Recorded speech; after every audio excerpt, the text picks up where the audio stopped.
Hello and welcome to What on Earth, the podcast of the Environmental Investigation Agency, or EIA. I'm Paul Newman, EIA Senior Press and Communications Officer, and today we're going to be taking a look at our newly launched Global Environmental Crime Tracker. Joining me is Mel Butler, our Senior Intelligence Analyst, to tell us about this innovative new tool, how it works and what it can be used for. Mel, welcome and thanks for taking the time to share your thoughts with us. Hi Paul, thanks for having me.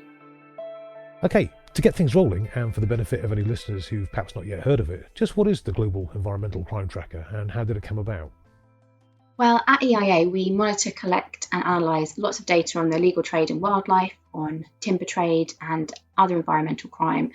And we get this data from lots of different public sources on seizures, arrests and prosecution records. And this helps us build a picture of the current scale of environmental crime. And it helps us to track the trends globally. And we analyse that alongside a lot of our confidential intelligence to identify new networks and new methodology for trafficking. And there's a demand for this data globally. There isn't a central database, and it's very difficult to get one really comprehensive database that provides all of that information in one, just due to lack of resources and technology to be able to do that from different organisations.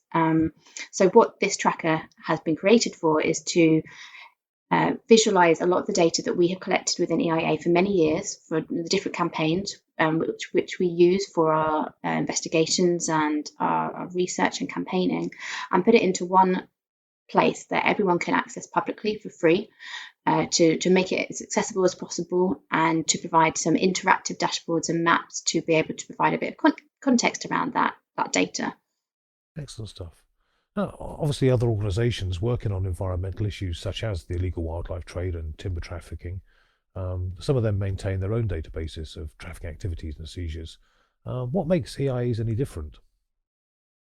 Yes, there are other organisations and databases out there which are valuable for what they do, but our database has been designed mainly for analysis of the data. So other databases might provide quite raw information in terms of individual incidents and seizures. And what ours tries to do is, as I said before, provide a bit of context to what this actually means. So some key takeaway figures for sort of the specific species and crime areas that we look at. For example, how many ivory incidents have been reported in the media this year so far? What's the total ivory that's been seized from those incidents, and actually how many elephants does this represent that have been killed? Because looking at incident data is one thing, but you might not necessarily have the tools to be able to understand what that means. And what our tool does is try and provide interactive dashboards so that people can change the data and filter the data on the dashboard to get the exact figure of the exact information that they want, and be able to show what the scale of the problem is, and to be able to look at all data that we collect within EIA, which is very specific to obviously our campaigns that we monitor, and do that in as much detail as we can.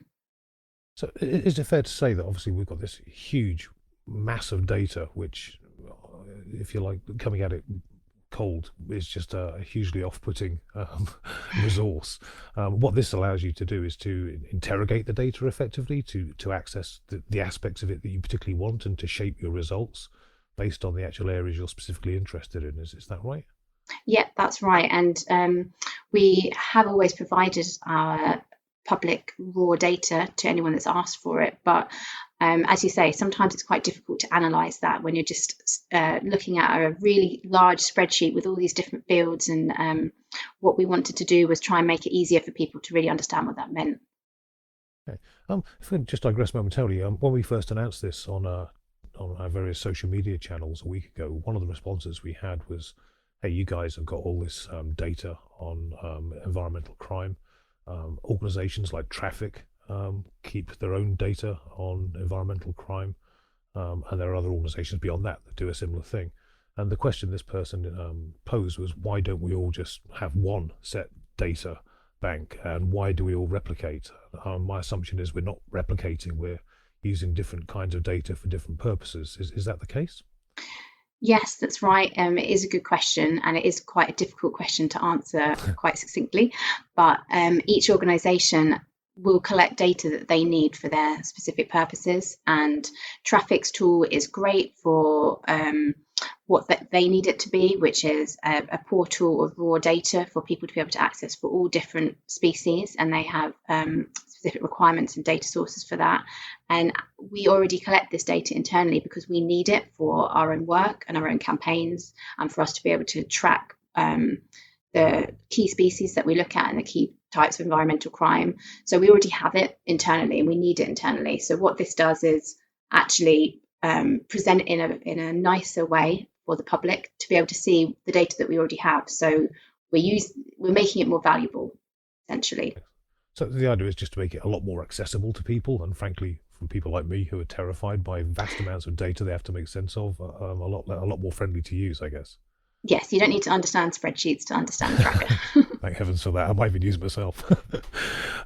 Given that the tracker is actually open to everybody and it's free to use, who do you anticipate will be the biggest users when it's up and running properly? Well, we hope that it will be useful for anybody looking to understand what the picture of environmental crime is and wildlife trafficking. And academics and researchers will often come to us and ask for our raw data. And we're hoping that actually providing this tracker will mean they might not necessarily need to do that. They can get the answers they need, although we will still provide the raw data if it's needed. Other NGOs and campaigning organisations might want to look at a specific species that maybe they haven't looked at before, they don't have that data. Potential funders, members of the public looking to understand more about these issues or looking to volunteer potentially with an environmental crime organisation. And we hope that governments can use it too. There's no central law enforcement database globally that holds all of this data in one. So again, it's another tool for anybody looking to understand what the current trends are and to track those prosecutions. Okay. What about the media? Is this tool something you think environmental journalists will be able to use? And what do you think it could bring to the kind of stories they would write about the issues that we work on? Yes, definitely. And I think being able to provide some figures and context to the data is going to make it easier for journalists to be able to pick out what the stories are, because the trends will be there in front of them once they've used the interactive dashboard.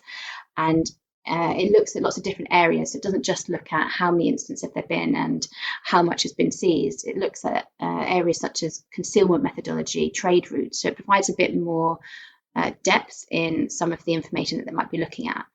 And it's live updated daily. So there's no need for journalists to keep coming back and getting new data every quarter to understand what that trend might be. Oh, they'll actually be able to see that happening effectively in real time. Yes, definitely. Oh, that's superb. Now, I understand that you and your team, with the help of a lot of EIAs, much loved volunteers, and various campaigners, have spent one hell of a lot of time putting this together and shaping the data and getting it all in place so it runs fine. But your work's not actually done. I understand that you're looking to expand the tracker in the near future with additional data relating to climate and other issues we work on. Yes, the idea is that the tracker will contain any data that EIA collects for any of our campaigns or research projects, and it's designed in that way so that we can easily put in that data and that can go through into the public tracker. So we will be adding, hopefully in the next few weeks, our seizures on HFCs and other ozone depleting substances that contribute to climate change, and this will also include top countries and trade routes and conviction rates. Fantastic stuff. Is there anything like this out there for climate issues in relation to illegal trafficking of hydrofluorocarbons and greenhouse gases and such? No, as far as we're aware, there's nothing out there that will provide an overview picture and map of all the seizures that there are. So we hope that this will be really useful. Oh, excellent. Well done you, and best of luck with getting that extra strand of it online. Thank you. Um, Finally, there's a huge amount of information currently available from the tracker, and there's more being captured all the time. How are you actually going to keep it up to date and relevant? I appreciate aspects of it will update automatically as we get new data in, but is this something you're going to be keeping a watching brief on to make sure it's always being finessed and it's increasingly relevant? Yeah, so as I mentioned earlier, the tracker is updated live daily. So whenever our staff enter new incidents into the tracker, that will be updated onto the website.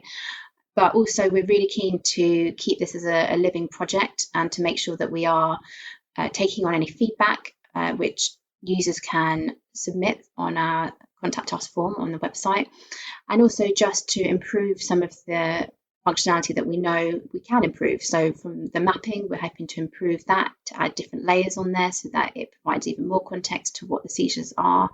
And also just looking at some of the fields that we use in terms of convergence and making sure that it is as useful as possible. So we really would welcome any feedback from people that are using it as to how to make it even better. Excellent stuff. Well, Mel, thank you very much indeed for joining us today and taking the time to talk about the tracker. And well done to you and your team for putting your work in to get it actually up and running and looking so good. Thank you Thanks, very Paul. much. Now, if you've enjoyed listening to this podcast, please watch this space for future episodes and check out our website at eia-international.org to find out more about our work. Thanks for joining us, and wherever you are, stay safe out there.